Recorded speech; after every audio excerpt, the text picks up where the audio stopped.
¿Cómo están? Bienvenidos a Última Mirada.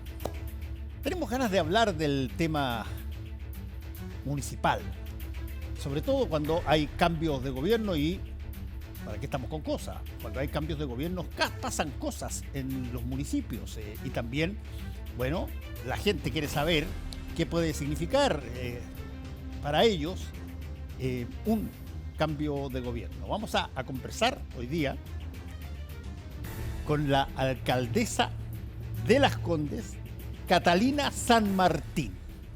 Muchas gracias por estar con nosotros, alcaldesa. Muchas gracias por la invitación, Fernando. Saludos a todos quienes no están bien.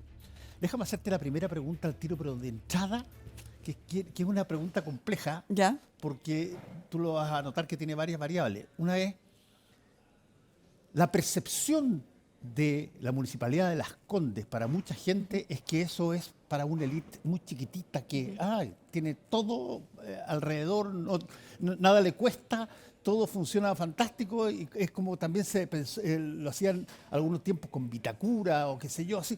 A ver, pero ¿cuál es la realidad de la municipalidad de todas Las Condes? Bueno, yo diría que la realidad de la comuna es bien distinta a la realidad de la municipalidad a la que yo me encontré cuando llegué como alcaldesa. La comuna de Las Condes efectivamente es una comuna de vanguardia. Siempre ha sido una comuna de vanguardia donde siempre se está probando algo nuevo, donde la calidad de vida y el estándar de vida de los vecinos de la comuna es alto y por lo tanto hay que cumplir con esos estándares, pero también responde a una realidad social que es bien diversa y mucha gente se queda como con la caricatura de la comuna de Las Condes, pero la verdad es que somos la comuna, por ejemplo, que tiene, segunda comuna que tiene mayor población mayor, por ejemplo. Y esos son desafíos que te van enfrentando a nuevos servicios que hay que ir prestando y adaptaciones que hay que hacer en la comuna. Además, tenemos distintas situaciones socioeconómicas. Acá yo lo he repetido harto, lo he dicho harto, porque me tocó verlo también como concejal, ahora como alcaldesa. Hay muchos pobres con corbata en la comuna de Las Condes. Mucha gente que tuvo una vida de esfuerzo, de trabajo, donde efectivamente pudieron comprarse su casa, construir lo suyo, pero que lamentablemente el día a día les impide tener una vida de calidad y una vida como les gustaría. Y otra cosa es el municipio de Las Condes.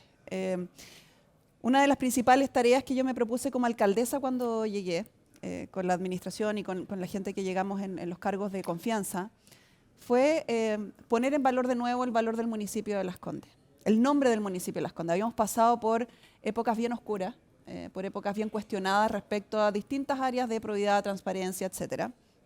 Entonces nuestra primera misión fue ordenar la casa. Y hay cosas tan simples, Fernando, que yo te diría como que no se creen en un municipio como Las Condes. Por ejemplo, que todo se tramita por papel. Tenemos municipios como Lo Barnechea, incluso hay otras comunas que todo es digital. Uno se imaginaría entonces que la comuna de Las Condes es como un Ferrari, ¿cierto? Sí. Pero estaba funcionando con un motor, un motor de Fiat. Perdona, pero ¿eso es por negligencia histórica o porque prefieren tener documentos que se puedan ver y que se conozcan y se vean la firma?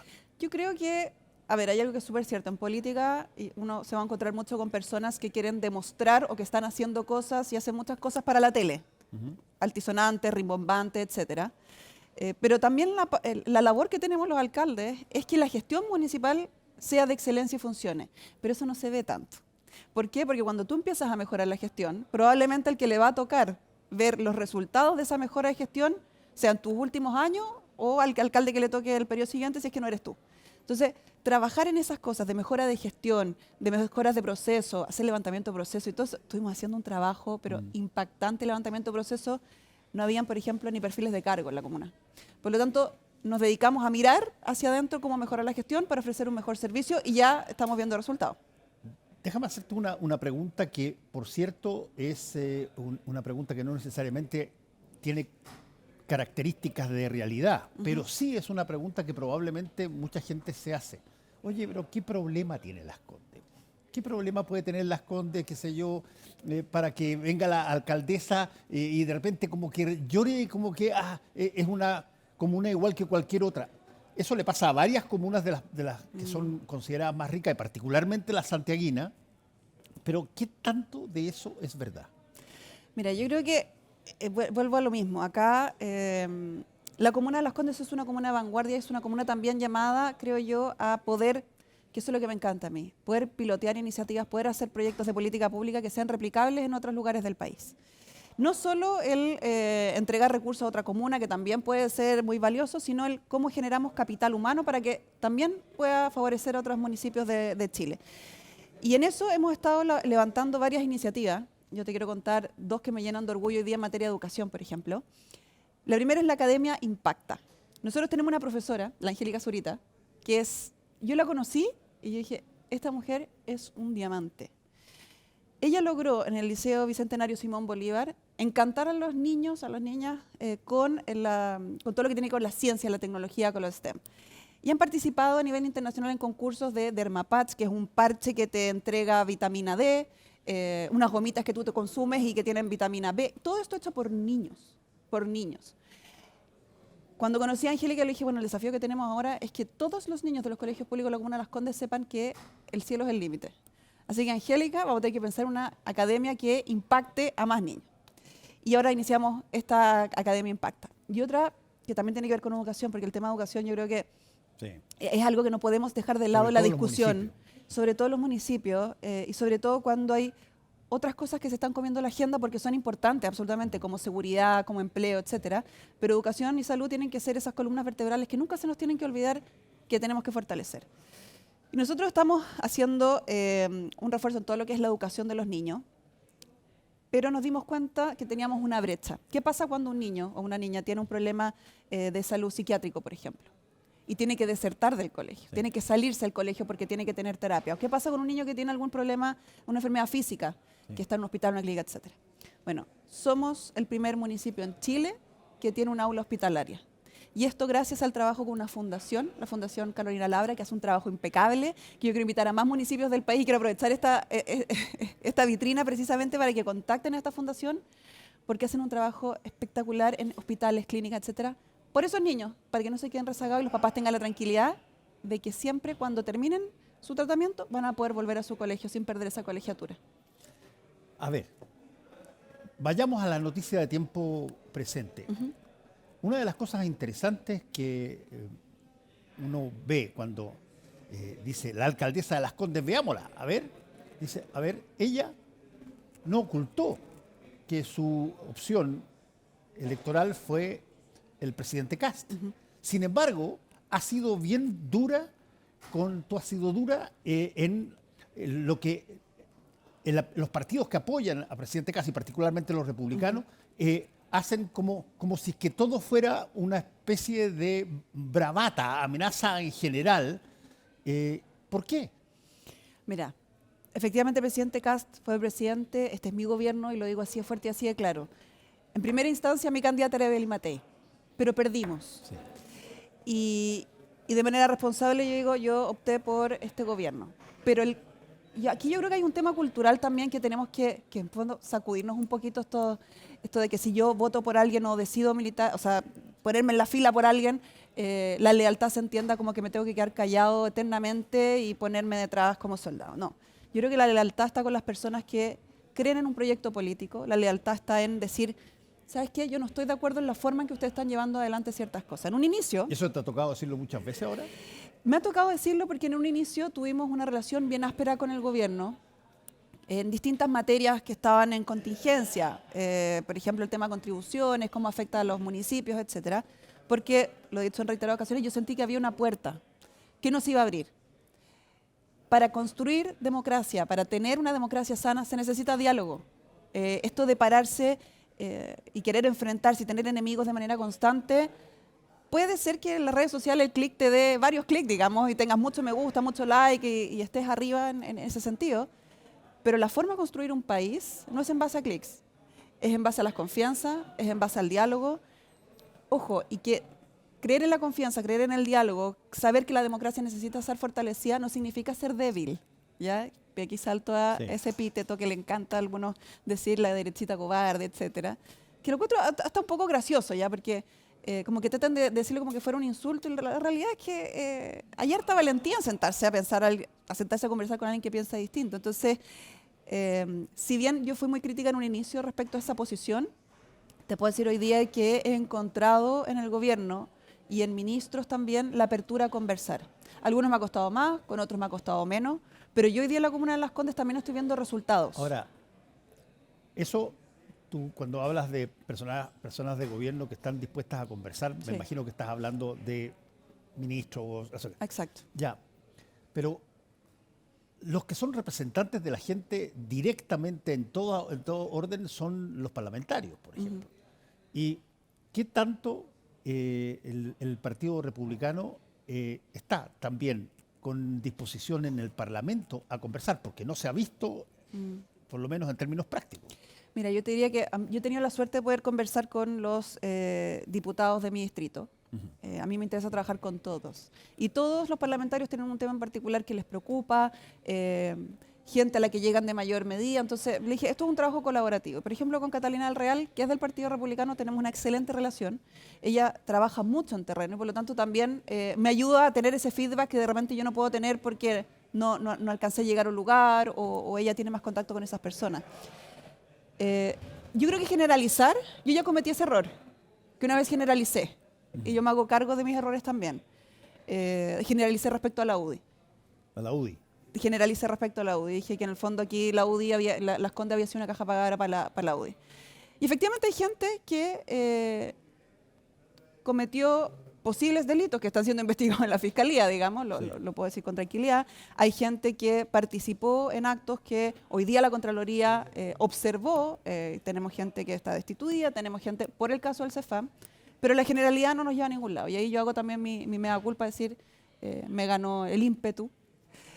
Pero sí creo que hay personas en republicanos, en el Partido Republicano y también en el gobierno, que están dispuestos a sentarse a conversar.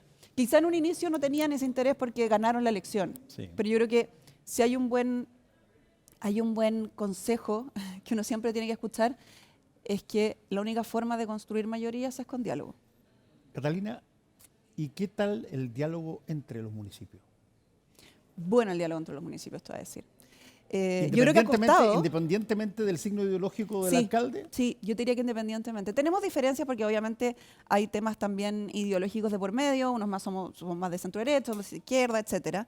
Pero yo te diría que en general, en los municipios, como nos toca lidiar con el día a día, y no tenemos tiempo para andar pensando y dándonos la vuelta a la rueda de cómo quizás tal vez podríamos solucionar un problema, sino que tenemos que solucionar para las personas, somos mucho más pragmáticos y mucho más prácticos. Y entendemos que hay cosas en las que vamos a tener diferencia, porque venimos de lugares, historias, sectores distintos, pero a mí lo que me gusta de los municipios en general es esa capacidad para resolver. Oye, ¿sabéis que tengo el siguiente problema? Y no hay ni un problema, llamo al alcalde al lado y le digo, oye, mira, tengo este problema, ¿tú cómo lo resolviste? No, mira, lo hicimos así. Existe esa complicidad y existe esa conversación. Ahora, ustedes tienen una ventaja extraordinaria. Yo lo he dicho muchas veces acá porque no toda la gente sabe cómo funciona el sistema. Pero la diferencia principal entre un alcalde o alcaldesa y un parlamentario es que el alcalde y la alcaldesa tiene plata para llevar adelante sus proyectos. Y el parlamentario tiene que pedirle la plata o al gobierno o tiene que conseguir de que haya un voto mayoritario para que eso pueda pasar. Desde ese punto de vista, exigirle a un alcalde parece mucho más lógico porque puede hacerlo si es que ha hecho promesa, porque tiene recursos para hacerlo. Es que yo creo que ahí son dos temas distintos, porque ver. el parlamentario también hay que exigirle. Sí, no, por supuesto. O sea, se le exige un montón, digamos. Hay que exigirle, pero efectivamente los municipios tenemos los recursos, muchos no tienen tantos recursos como quisieran, por eso la discusión respecto al fortalecimiento del Fondo Común Municipal. Pero yo te diría que lo que nos falta a los municipios es que los parlamentarios nos escuchen más. Tener un espacio de incidencia con los parlamentarios. Los parlamentarios tienen semanas distritales. Debiese ser obligación que los parlamentarios en esa semana distrital no estén de vacaciones, sino que estén en su distrito, paseándose y conversando con cada uno de los alcaldes, con los concejales, con las organizaciones de la sociedad civil, no todos. Esto salió en prensa incluso, gente que en sus semanas distritales se ha pegado unas buenas vacaciones por ahí. Eso es parte de su trabajo también. Pero ¿por qué es importante? No porque el parlamentario vaya a decidir qué hacer respecto a una comuna en particular, sino porque el municipio, el alcalde o la alcaldesa en este caso, le puede decir, ¿sabe qué? Necesitamos un reglamento de seguridad. Llevamos esperando varios meses ese reglamento. Y si usted no lo apura, nosotros contamos con menos herramientas. o ¿sabe qué, parlamentario? La ley de norma lumínica que aprobaron producto de los cielos del norte para proteger los cielos del norte va a traer consecuencias nefastas en Santiago, en la región metropolitana y en otros lugares de Chile, porque la luminosidad de la luz es muy amarilla y genera una sensación de inseguridad. Y sabemos que la seguridad no solo es el combate a la delincuencia directamente, sino también la percepción de seguridad. Si los parlamentarios tuvieran más tiempo con los alcaldes, sabrían también que cuando hacen proyectos de ley donde se destinan recursos para esos proyectos, pero llegan a los municipios, tenemos municipios que no tienen financiamiento para aplicarlo, simplemente los alcaldes no pueden aplicar. Falta conversación. Sí, la otra variable que tiene que ver con los alcaldes y alcaldesas es que, bueno, hubo un momento dado en que la carrera política de cualquier persona era, tú eras alcalde, después eras diputado, podías ser senador, pero no llegabas nunca a presidente. Ese era tu tope. ¿Qué tal anda esa carrera? No vi venir la pregunta. No vi venir la pregunta. No te estoy preguntando solamente por ti, pero sí. Es un poco como lo que pasaba en algún momento dado. Como la tradición claro, de política. En Estados Unidos también pasó en algún momento dado de que de repente los gobernadores pasaron a ser mucho más importantes que los senadores y que los diputados para llegar a la Casa Blanca. Y llegaron montones de gobernadores. Yo te puedo decir que a cargo de 300.000 almas en la comuna de Las Condes, más el 1.200.000 mensual que tengo, estoy súper tranquila, estoy feliz en mi comuna siendo alcaldesa, espero poder reelegirme para poder seguir haciendo todo el trabajo que estamos haciendo. Pero efectivamente, yo creo que, ¿sabes lo que me falta a mí en general en la política? Es la profesionalización de la política. El político como profesión, como decía Max Weber. Porque en el lugar que uno esté, uno tiene que tener las competencias suficientes. No estoy diciendo que sea una carrera en específico ni nada por el estilo, pero tener las competencias suficientes para el cargo en el que te estás desempeñando. En algún minuto yo escuché, por ejemplo, la idea de que hubiese una academia parlamentaria. Porque efectivamente un parlamentario no tiene por qué saber cómo se hace un proyecto de ley, si entra por mensaje, si entra por moción, y la ciudadanía probablemente tampoco. Pero me parece a mí que para tener mejores políticos en los cargos de representación, porque estamos representando personas, no intereses particulares, personas, debiese existir una formación mayor para la carrera política. El que se quiera dedicar a esto, que se forme precisamente para esto. Tener más herramientas. Dime, de todas las promesas que el presidente Kast hizo durante la campaña y que dijo que iba a hacer, ¿cuáles te parecen posibles y cuáles te parecen o irrealizables o no convenientes? Yo creo que ahí y fue bien criticado en un inicio el tema de la expulsión de los extranjeros, migrantes ilegales, que están en situación irregular en el país. Yo creo que eso fue hubo mucho ímpetu, muchas ganas de decir, dices tú. es que hubo ganas de decir en el fondo nosotros nos vamos a hacer cargo de esto. Me imagino que esa fue la línea editorial que siguieron en su oportunidad. Uno que está metido en esto sabe que eso es, que en las cantidades de personas que efectivamente querían sacar del país era irrealizable. Entonces, uno también tiene que ser súper cuidadoso con las cosas que promete porque después te las van a cobrar. Exacto. Bueno, En de política, eso se trata la política. Y esa es la accountability, que no tiene una palabra en español, por eso lo digo en inglés, pero eso es precisamente lo que tenemos que entender cuando tomamos la decisión de estar en un cargo. La gente nos va a venir a exigir respuestas de nuestra gestión. Por lo tanto, las promesas tienen que ser cumplibles. Y si no las cumples, tienes que decir por qué no las cumpliste. Pero yo creo que también hay cosas que uno puede decir, yo voy a hacer esto, pero en realidad me di cuenta en el camino que no se podía y hago el mea culpa. Esa es una de las promesas que yo creo que es más difícil. Sí creo que el gobierno está encaminado, está en buen camino en temas de reactivación económica. A mí me parece que este país necesita un remesón de reactivación económica. Me parece que la discusión que se está dando respecto a materia laboral es interesante. El hecho de que esté David Bravo sentado en una mesa técnica proponiendo, generando varias propuestas en el fondo de cómo mejorar el mercado laboral, la flexibilización laboral, podemos estar de acuerdo o no con el tema de las horas. Esas son discusiones que se tienen que dar en el debate público, me encanta, pero tiene que ser tema de conversación. Sin trabajo no vamos a tener una mejor economía. Déjame, estamos terminando, te quiero preguntar, si tú tuvieras que sacando a las cosas que son estándar, que sé yo, el tema de la seguridad, Sí. que ya lo hemos conversado y todo. Pero si tú dijeras, a ver, ¿qué te gustaría ver como una nueva realidad que ha generado este gobierno y que tiene que ser lo más rápido posible? ¿Cuál dirías tú que sería Una eso? nueva realidad que tuviese que ser lo más rápido. ¿Cuál de todas las promesas, cuál de todas las cosas, cuál de todos los cambios tú sientes de que son imperativos que lleguen? Yo necesito un cambio imperativo, y no yo, en el fondo la gente de mi comuna y de varias comunas del país, el tema del sistema mixto en los SLEP, el tema de los colegios. Ajá, Este gobierno dijo que no estaba a favor de los SLEP, sí. pero hemos avanzado en la implementación de los SLEP. Yo entiendo que hay una ley, que no es llegar y saltarse la fila, pero si uno promete con ímpetu que va a revisar el tema de los SLEP, de estos servicios locales de educación pública, tiene que hacerlo. En la comuna de Las Condes nosotros tenemos muy buenos niveles educacionales, invertimos el doble de lo que invierte el Estado por niño, estamos haciendo innovaciones como las que te conté, Sí. y los SLEP hoy día no están respondiendo, no tienen pertinencia territorial. Se crean estos mega servicios en donde hay, y está pasando hoy día, colegios rurales en que no saben si esos colegios los van a terminar cerrando o no, y eso va a significar que niños se tengan que trasladar. El SLEP no está dando respuesta a la necesidad que dijo que iba a resolver. ¿Y no debiera haberse mirado un tema tan tremendo como ese antes para Antes. hacer algo? Por eso es cuando yo te digo que los parlamentarios debiesen hablar más con los alcaldes. Porque te aseguro que muchos alcaldes... ¿Sabes por qué hay muchos alcaldes que estaban a favor de los SLEP? No por un tema educativo, no porque creyeran que no se la podían, era porque no tenían los recursos.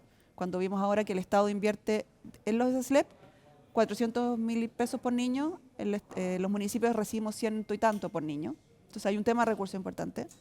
Pero además, porque hay unas deudas de arrastres previsionales multimillonarias. La alcaldesa de La Serena hoy día, Daniela, está haciendo una pega impresionante para ponerse al día por una deuda que heredó.